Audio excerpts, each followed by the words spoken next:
সুযোগের অসৎ ব্যবহার, অন্যেরটা মেরে খাওয়া, কুটো চাল, অন্যের হক ছিনিয়ে নেয়া এসবই ইসরায়েলের বৈশিষ্ট্য। পৃথিবীতে যত ধরনের কুপ্রবৃত্তি আছে সবই যেন ইসরায়েলের সাথে মিলে যায়। সামরিক শক্তি নিয়ে দেশটির প্রেসিডেন্ট নেতানিয়াহুর দম্ভ অনেক। তার এই দম্ভ এক নিমিষে বেলুনের মতো চুপসে গেছে, আর তাকে এমন জবাবই দিয়েছে মধ্যপ্রাচ্যের ইসলামিক প্রতিরোধ অক্ষ। সম্প্রতি ইয়েমেনের প্রতিরোধ যোদ্ধারাই ইসরায়েলকে কড়া শাস্তি দিচ্ছে।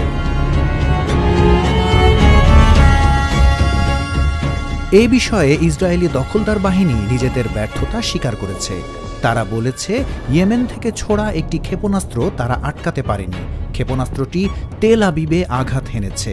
আক্রমণের ফলে ইসরায়েলের উল্লেখযোগ্য ক্ষতি হয়েছে বলে জানা গেছে।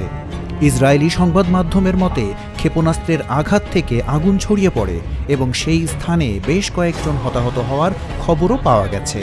আহতদের মধ্যে 11 জন ইসরায়েলি বসতি স্থাপনকারী রয়েছেন। ক্ষেপণাস্ত্র থেকে বাঁচতে তেল আবিব থেকে উত্তর আশদোদ পর্যন্ত এলাকা সাইরেনের তীব্র শব্দে কাঁপতে থাকে। কিন্তু ইসরায়েলের সামরিক গর্ব আয়রন ডোম এবং তার চেয়েও উন্নত প্রযুক্তির আকাশ প্রতিরক্ষা ব্যবস্থা ডেভিডস স্ক্রিল কোনোটি ক্ষেপণাস্ত্রটিকে আটকাতে পারেনি বলে জানা গেছে। ক্ষেপণাস্ত্রের আঘাতে তেল আবিবের ক্ষয়ক্ষতির কথা ইসরায়েলি দখলদার পুলিশের কাছ থেকে নিশ্চিত হওয়া গেছে।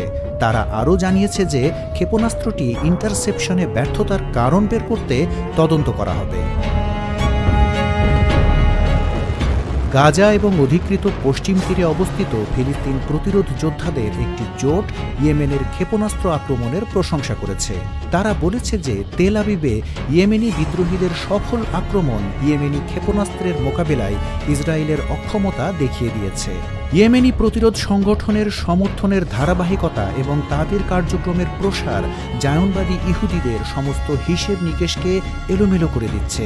ইসরায়েলের দাবি করা অর্জনের ফাঁপা গল্প ইয়েমেনি আক্রমণের সামনে চুপসে যায় বলে জোটটি মন্তব্য করেছে। একটি দুটি ক্ষেপণাস্ত্র ছুড়েই ইয়েমেনি প্রতিরোধ যোদ্ধারা ফিলিস্তিনিদের প্রতি তাদের দায় সারেনি। গত শুক্রবার ইয়েমেনের জনগণ ফিলিস্তিনিদের স্বাধীনতা চেয়ে এবং ইয়েমেনি সশস্ত্র বাহিনীর কার্যক্রমের প্রতি তাদের সমর্থন আবারও নিশ্চিত করেছে। এই লক্ষ্যে তারা দেশ জুড়ে রাস্তায় নেমে সমাবেশ করেছে এবং ইসরায়েল বিরোধী বিক্ষোভ করেছে। রাজধানী সানা এবং অন্যান্য প্রদেশে লাখ লাখ মানুষ মিছিল করে এসে সংগঠিত হয়। বিক্ষোভ সমাবেশে ইয়েমেনিরা তাদের দেশের ওপর মার্কিন যুক্তরাষ্ট্র এবং ইসরায়েলের সম্ভাব্য যে কোনো আগ্রাসন মোকাবেলা করার জন্য তাদের প্রস্তুতির কথা জানিয়েছে। ইসরায়েলি যুদ্ধবিমানগুলো ইয়েমেনের বন্দর নগরী হোদেইদা এবং রাজধানী সানায় জ্বালানি স্থাপনা এবং অন্যান্য বেসামরিক অবকাঠামোতে হামলা চালানোর একদিন পরে এই গণবিক্ষোভ হল। ইয়েমেনিরাও ফিলিস্তিন প্রতিরোধ আন্দোলন এবং তাদের সামরিক শাখার প্রতিষ্ঠাবার্ষিকী পালন করেছে। তারা গাজা উপত্যকায় আগ্রাসী ইসরায়েলি দখলদার বাহিনীকে লক্ষ্য করে ফিলিস্তিন প্রতিরোধ যোদ্ধাদের অব্যাহত অভিযানেরও প্রশংসা করেছে।